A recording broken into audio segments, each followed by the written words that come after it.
We're back with another video, folks. I'm Donjo Lewis. Subscribe to the channel, hit that notification bell. That way you're reminded when I upload something. So I wanted to make a video today, which is actually something I had to put a lot more thought into than I thought. You can bet money, real money, that these are some of the biggest red flags that you'll see in a woman. Let's go. One, she's not loyal in public. So this is something that you definitely can't be doing. Like, you can't be with somebody who's gonna be disrespecting you in public, you know? I was with this chick one time, right? She had kids and we went to family video and her kids like got the disc real dirty, you know? So when we take them back, the cashier in there is like giving us a hard time, talking about how there's gonna be fees next time and all that. And she was being extremely passive aggressive, unnecessarily. So I told her, okay, well, give it back to me. Do you have a tissue so I can wipe it down? You know, I was being a little petty with her. So while me and this cashier are passive aggressively getting into it, my girl starts like focusing her frustration on me. And I'm sitting there thinking like, bitch, these are your kids that fucked the shit up and I'm sticking up for them, really. So, you know, she keeps fucking talking. So I whispered to her, shut the fuck up. You don't tell me to shut the fuck up in this fucking store. Like, that is what you call not being loyal in public. Like, you can't be with somebody who's gonna be that stupid when they're in public. The worst part about it is it makes the woman come off as extremely masculine. Like the fact that she couldn't just shut her fucking mouth and let me deal with this situation. It's like she had to jump in and tell me that I had to shut up, not to tell her to shut up in this store. Absolute trash ass bitch. I can't believe that I actually went through something that fucking stupid. Number two, she's not loyal in private. So I remember one time I was with this chick, we were staying together and she had some company coming over. And at the time we had 2 cats, bro. So at the time she brings over a dog. We're not even supposed to have the cats in the apartment, bro. These motherfuckers bring over a big ass, muscular ass pit bull in this motherfucker. I'm like, bruh, like, no, get the fucking dog out of here. We can't have a dog in here. You know what I mean? So I leave to go to work. Guess what happened? You know, they bring the fucking dog in. Everyone goes on, about their night. I come back home and there's a pile of dog shit in the corner of my bedroom. This is like precisely what you call not loyal in private. If I tell you, don't bring a fucking dog in this house, and you literally just go and bring a dog into the house, that's what you call disloyalty. And it's weird when you think about loyalty too, right? Because it's like, look, women always say this. Women always say, you should be down for your girl because no one's gonna hold you down the way she will. Your homeboys aren't gonna hold you down the way she will. They don't understand. What they're doing is they're taking loyalty and it's almost like they put loyalty in the sex basket, you know? So they're saying, I'm loyal because I'm not fucking anybody else. It's like, yeah, but every time I get into an argument with somebody, you choose their side, you know what I mean? Or if I say precisely, this is specifically what I don't want you to do, and then you go and do it, it's like, think about the first situation, right? So not being loyal in public, the family video situation.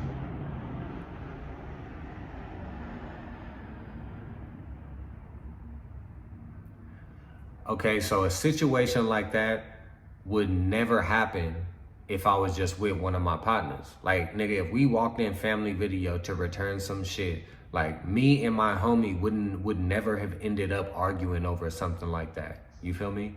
So I think women really need to understand the way men think about loyalty. Number 3, if you can't enjoy each other's company. So I think on a day-to-day basis, this is one of the more important ones. You know, it's like, Why are you gonna be around somebody that annoys you? Why are you gonna be around somebody who just pisses you off all the time? Why are you gonna be around somebody who's not, who can't keep the place as clean as you want it to be, why are you around somebody who's, who's really political, but you're like apolitical, you know?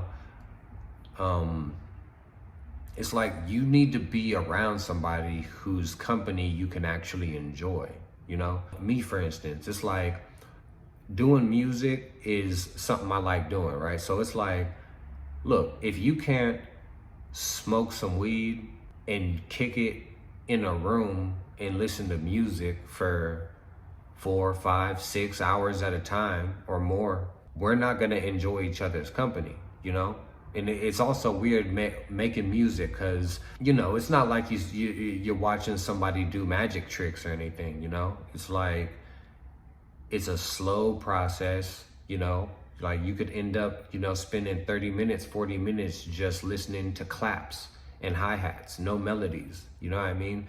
So for me, that's the kind of person that I would look for. It's like, can you kick it in a room, smoke some weed, get along and vibe and shit, and still enjoy yourself.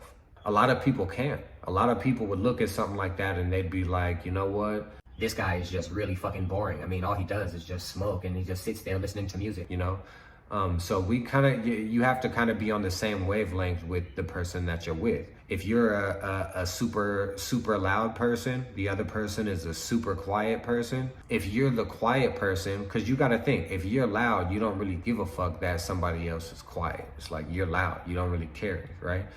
But if you're quiet, a loud person can really get on your nerves. They can really be annoying. So if you're a quiet person, then you don't want to be with a loud person if them being loud is going to annoy you, You have to be able to at the very least, you have to be able to enjoy each other's company.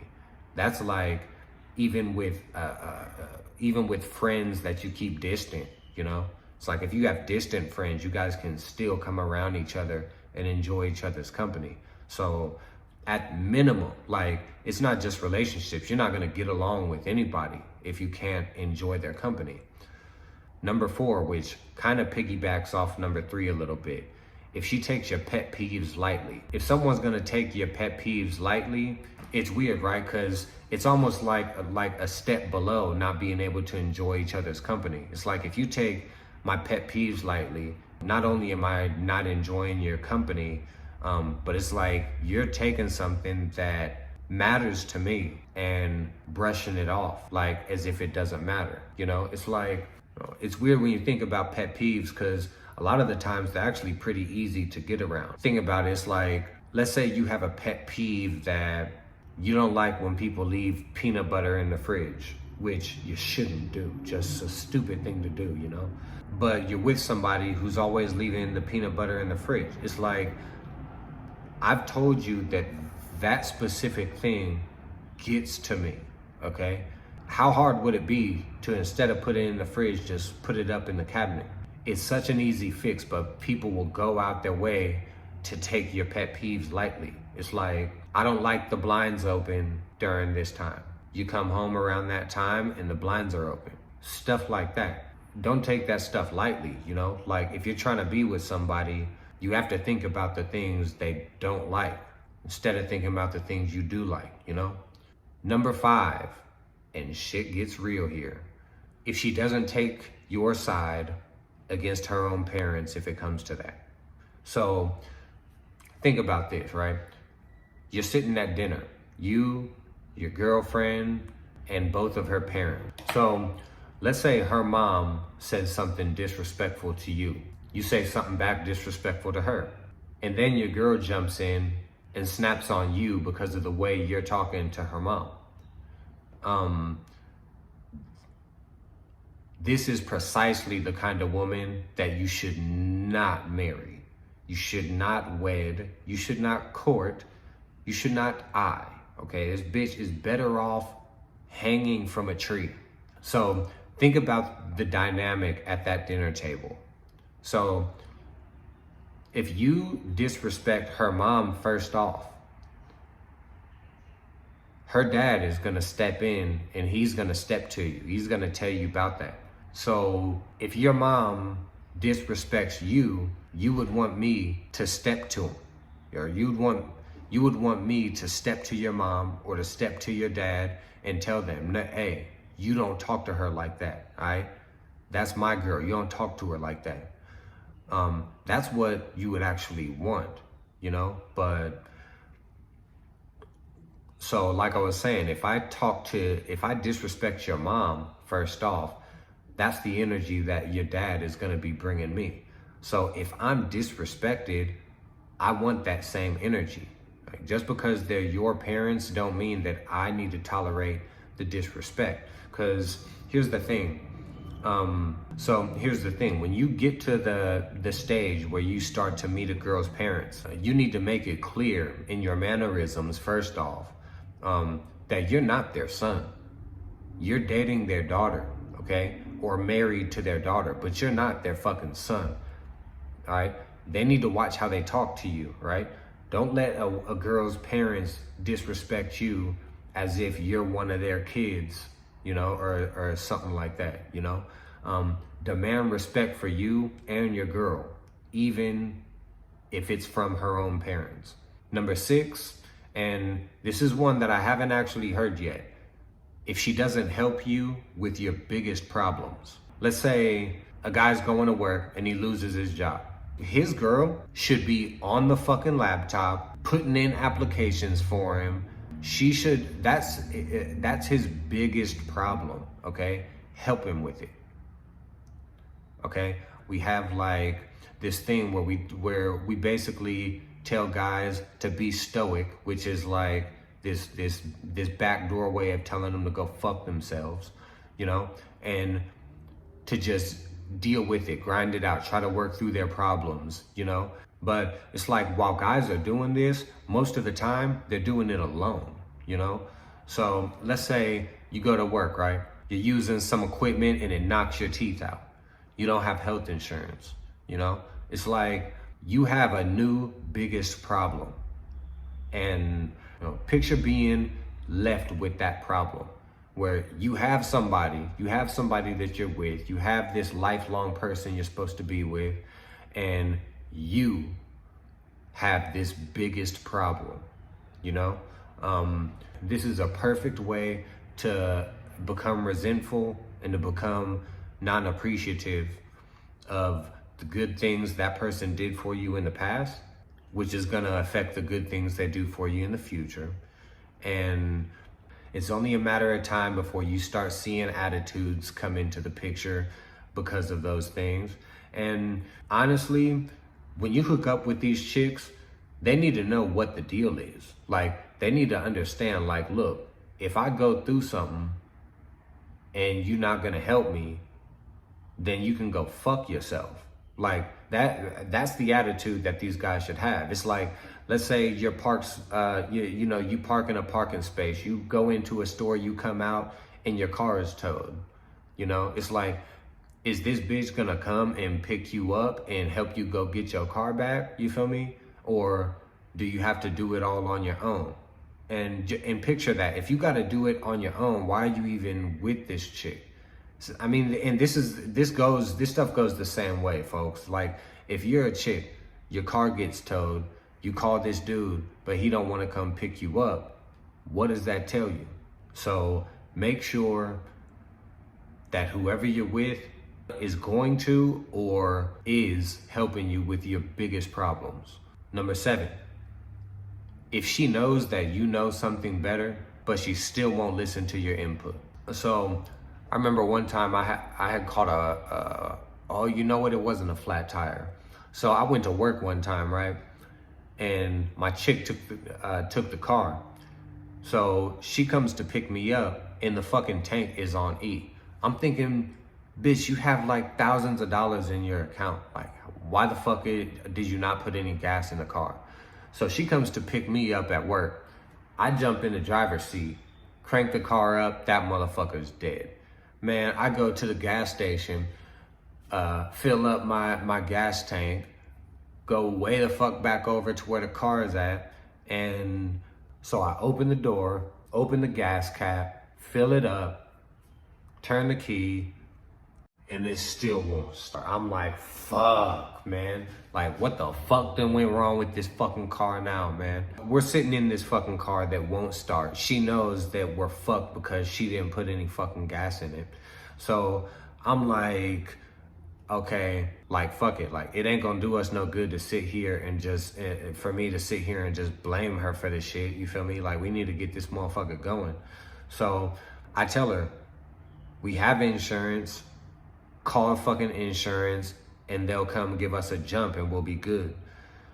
I don't know, because I don't want my car getting towed. I'm like, bruh, this bitch, like, you know goddamn well you don't know shit about cars, and I'm telling you how to get us out this situation. You feel me? Like, you don't know shit about cars. I'm the one telling you how to get out of this. And the bitch is sitting there like arguing with me about it. Like, bruh, how the fuck you arguing with me about this shit? You don't know shit. So yeah, we sat there with attitudes with each other for about 2, maybe 3 hours until she called the people. They came, gave us a jump, and then we got to go. Oh, I'm sorry, you know, like, that's what she's saying to me. I'm sorry for that. Like, bitch, don't be sorry, be better. There was another time where she made mac and cheese, and when I was eating it, I'm like, damn, these noodles are like kind of overcooked a little bit. But I didn't say nothing because I'm not really tripping. Like, you feel me? I just don't be tripping like that. So I didn't say shit about it. Maybe 2 days later, some shit, I see her making pasta again. And she tells Siri, set a timer for 12 minutes or some shit. I'm like, man, set that shit for 7 minutes, bro. Keep in mind, I know what I'm doing in the kitchen. You guys know how I get down.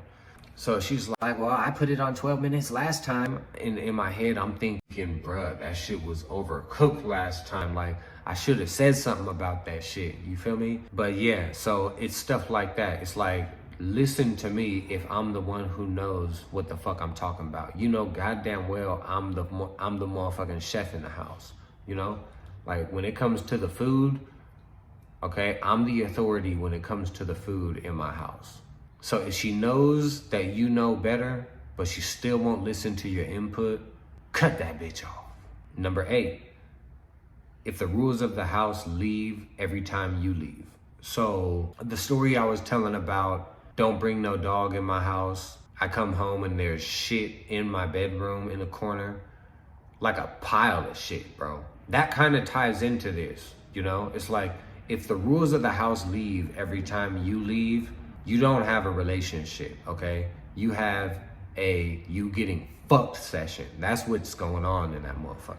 Let's say you got a kid, right? And let's say your kid is acting up in school. So you tell them you can't play no video games. But then when you leave, your girl is at home and she's saying, hey, if you clean up the bathroom, I'll let you play the game for 30 minutes. Stuff like that, you know? It's like, if I say he's on punishment, there is no ultimatums when it comes to something like that, you know? Something else, it's like, I remember one time I was with this chick and her son got suspended from school. Like, bruh, I come home from work and they're all sitting on the couch watching a fucking movie, telling jokes, having a good old time. In my head, I'm thinking, bro, this is supposed to be punishment, bro, not motherfucking vacation. You feel me? It was vacation when I was getting suspended, not for your little ass. Feel me? So it's like stuff like that. It's like, if the rules of the house just become something different when you leave, although you could look at it as, you know, there is some form of respect, the fact that people get the house together for you when you come home. There's some things that we all know we want to be constant even when we leave, okay? If the kids are on punishment, they're on punishment even when I leave this motherfucker. That don't mean, you feel me, it's just vacation from punishment when the person who put them on punishment leaves, you know? Like, the other person should be on top of that. Number 9, if she chooses her kids' bad behavior over your discipline. So look, hopefully you guys are smart enough that you're not with a chick with kids, but if you're as dumb as I was, this is a serious one. It's like, if she has kids and they act up, you discipline them and she chooses the kid's side. She's trying to find out like an authentic way to say this. It's almost like she's maternally mesmerized and is totally clueless to how bad her kids actually are, which is weird, right? It's like, you have people who are sticking up for kids who are gonna fucking murder them one day. Like, I'm talking about, there's kids out there who are so terrible that you can look at them now and you can tell, like, yeah, this motherfucker's gonna be a murderer. You feel me? Like, this person's gonna kill somebody one day. There's kids that bad, but there's this maternal delirium that mothers especially have when it comes to their kids, you know? So to choose bad behavior over your discipline, let me think of a good example of that. Let's say you got a 15-year-old kid, right? You guys are getting physical. He's mouthing off, you hit him, he's fucking trying to hit back, you know? You guys are screaming, there's all this commotion going on.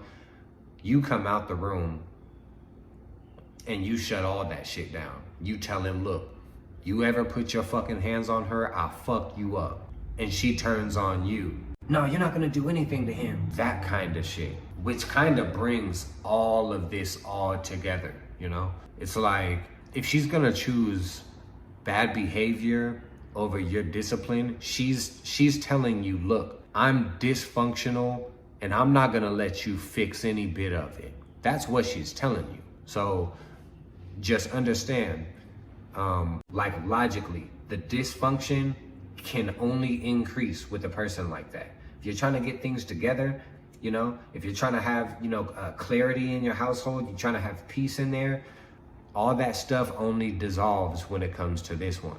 This is a serious one, folks. Leave a woman who chooses her kids' bad behavior over your discipline. There's a lot of single moms out there who would thrive if they would soak this one in, you know? I mean, think a big chunk of why men don't want to be with single mothers, it's not just because the fucking kids are annoying as fuck. It's stuff like that. It's the fact that I know that when I have a problem with this kid, you're gonna be quick to take his side. You're gonna be quick to say, oh, well, you know, they're just a kid. So that's all I got for you.